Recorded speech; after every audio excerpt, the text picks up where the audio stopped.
Γεια σας, είμαι η Χαρά, είμαι γεωπόνος και σας καλωσορίζω στο κανάλι μου. Όπως βλέπετε είμαστε σε μια γιορτινή διάθεση, γιατί έχει μπει ο Δεκέμβρης, έχουμε στολίσει το σπίτι και προσπαθούμε να είμαστε λίγο χουχουλιάρικα. Για αρχή, πριν ξεκινήσουμε το βίντεο, θέλω να σας πω ότι την προηγούμενη εβδομάδα δεν υπήρξε βίντεο, διότι όπως καταλαβαίνετε δουλεύουμε και οι δύο πάρα πολύ και τώρα που είναι αυτή η περίοδος δουλεύουμε πάρα πολλές ώρες και υπάρχει πάρα πολύ κούραση, οπότε μερικές φορές δεν είναι εύκολο να ανταπεξέλθουμε στις υποχρεώσεις μας απέναντι στο κανάλι.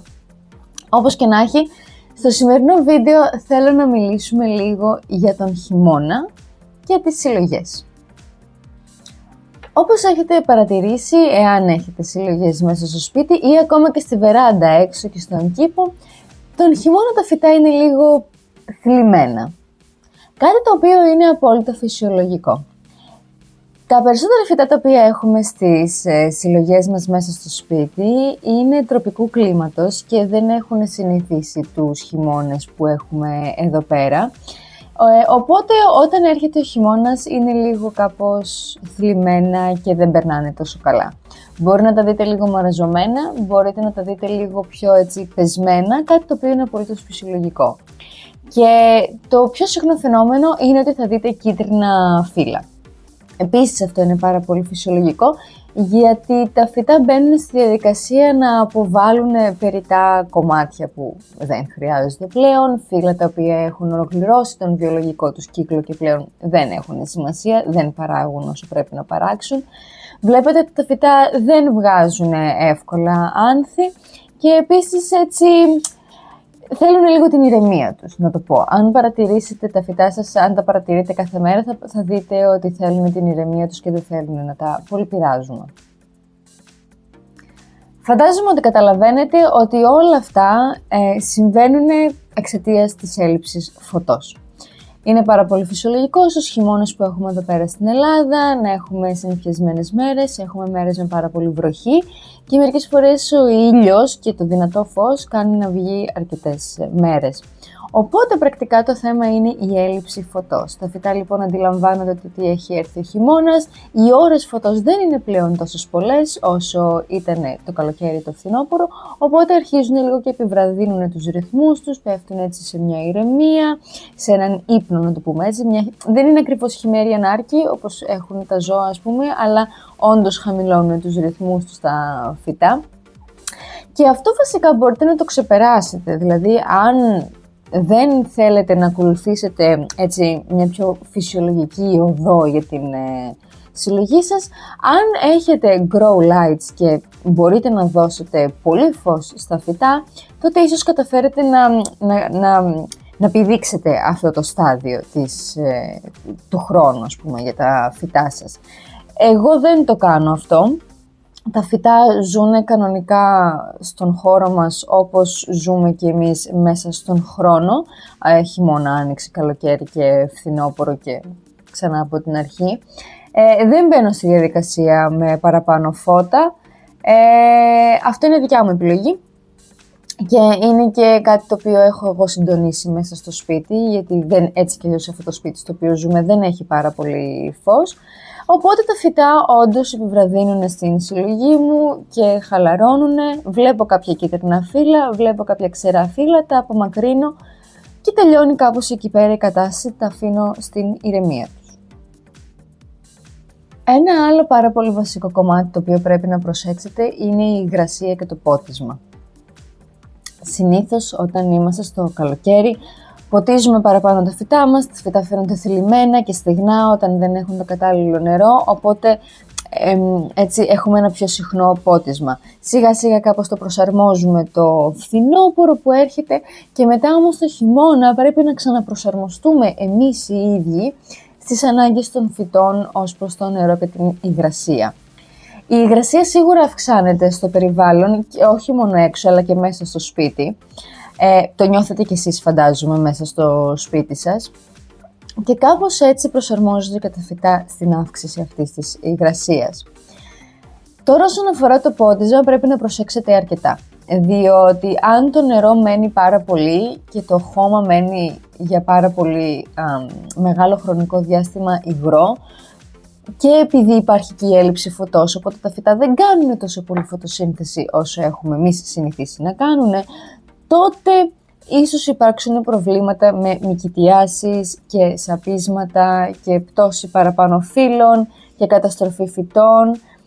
Μπορεί να δείτε μούχλα λευκή να δημιουργείται πάνω στην επιφάνεια του χώματος ή ακόμα και του πόν. Δηλαδή, αν έχω παραποτίσει κατά λάθος και δεν έχει το φυτό προλάβει να το πάρει αυτό το νερό, διότι δεν κάνει την ίδια φωτοσύνθεση, τότε είναι πολύ πιθανό πάνω στην επιφάνεια του πόν να δημιουργηθεί άσπρη μούχλα, η οποία δεν βλάπτει το φυτό, αλλά μας δείχνει εμάς ότι έχει πέσει εδώ πέρα παραπάνω νερό, υπάρχει παραπάνω υγρασία από ό,τι χρειάζεται και το φυτό δεν μπορεί να το διαχειριστεί.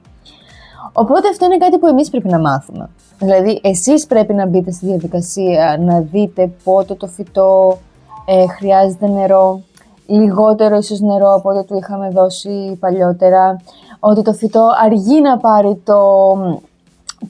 το νερό τόσο γρήγορα και μάλλον δεν χρειάζεται να το ποτίζετε τόσο συχνά όσο το ποτίζετε παλιότερα. Αυτό είναι κάτι στο οποίο εσείς πρέπει να προσαρμοστείτε. Τα φυτά δηλαδή προσαρμόζονται στην έλλειψη φωτός.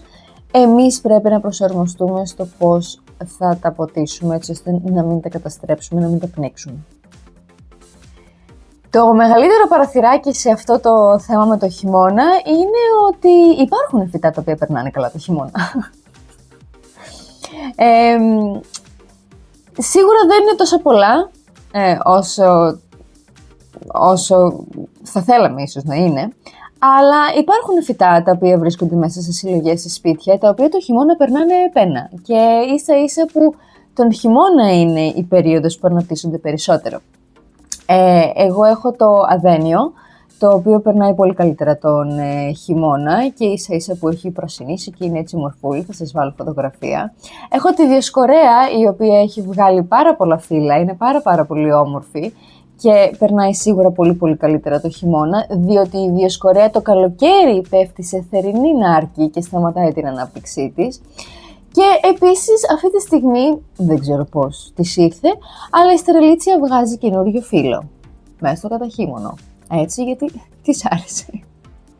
Οπότε θα προσαρμοστώ σε αυτό. Αυτά τα φυτά τα προσέχω. Πάλι προσέχω πώς τα ποτίζω, διότι δεν αλλάζει η υγρασία στο σπίτι για αυτά τα φυτά. Πάλι είναι υψηλή, οπότε πρέπει να δω πόσο νερό θα βάλω. Και επίσης τα χαίρομαι τώρα που είναι η εποχή τους. Οπότε σίγουρα υπάρχει πιθανότητα κι εσείς μέσα στις συλλογές σας να έχετε φυτά τα οποία περνάνε καλύτερα το χειμώνα από το καλοκαίρι, τα οποία καλό θα ήταν να τα εντοπίσετε, έτσι ώστε να μπορείτε να τα χαρείτε κιόλας τώρα τον χειμώνα. Αλλά πρέπει να μαθαίνουμε και τα φυτά τα οποία έχουμε στο σπίτι. Το έχω πει πάρα πολλές φορές ότι δεν φτάνει απλά να πάρετε ένα φυτό και να το έχετε στην συλλογή, πρέπει να μάθετε κάποια πράγματα για αυτό, διότι όπως και αυτά τα φυτά που έχω εγώ, είναι τελείως διαφορετικά από όλα τα υπόλοιπα που είναι τα περισσότερα στην συλλογή. Κάτι τελευταίο, καλό θα ήταν το χειμώνα να μην βιάζεστε να βγάλετε έτσι πολύ γρήγορα συμπεράσματα. Δηλαδή υπάρχει πιθανότητα το χειμώνα κάτι να πάει πολύ στραβά και κάποια φυτά να βρεθούν σε πολύ κακή κατάσταση. Κατά την άποψή μου, καλό θα ήταν να τους δώσετε λίγο χρόνο. Δηλαδή μπορεί να είναι απλά κάτι σχετικά στιγμιαίο και αργότερα όταν περάσουν αυτοί οι δύσκολοι μήνες το φυτό να ξαναεπανέλθει. Πάλι βρισκόμαστε στην κατάσταση που πρέπει να ψάξετε και να δείτε πώς λειτουργεί κάθε φυτό το χειμώνα και το καλοκαίρι κτλ. Αλλά θεωρώ πως καλό θα ήταν να δώσετε λίγο χρόνο στην συλλογή και να μην βγάλετε απότομα συμπεράσματα του τύπου αυτό το φυτό ξαφνικά έχει ρίξει τα φύλλα του, κάτσε να το πετάξουμε, ή αυτό το φυτό πεθαίνει και τέτοια πράγματα. Μπορεί όντως να πεθαίνει, αλλά υπάρχει πιθανότητα να χρειάζεται απλά τον χρόνο του. Οπότε, όπως και για εμάς έτσι το χειμώνα περνάμε μια πιο κλειστή περίοδο και κάνουμε κάποιες, αλλάζουμε λίγο τη ζωή μας, έτσι μπορεί να συμβαίνει και για διάφορα φυτά τα οποία έχετε μέσα στη συλλογή σας. Μπορεί απλά να χρειάζεται λίγο παραπάνω χρόνο. Αυτά λοιπόν για την συλλογή και τον χειμώνα. Θα ήθελα να μου πείτε κάτω στα σχόλια πώς είναι η δική σας συλλογή αυτή τη στιγμή. Εμένα είναι εντάξει. Έχω βγάλει αρκετά κίτρινα φύλλα βέβαια και βλέπω έτσι λίγο μια θλίψη, αλλά και πάλι προσαρμόζομαι σε αυτό και δίνω χρόνο στα φυτά. Αυτά λοιπόν για σήμερα. Ελπίζω να σας κράτησα καλή παρέα. Να σας θυμίσω να κάνετε follow, like και subscribe για περισσότερο περιεχόμενο. Είμαι η Χαρά και θα σας δώσω το επόμενο βίντεο. Γεια σας!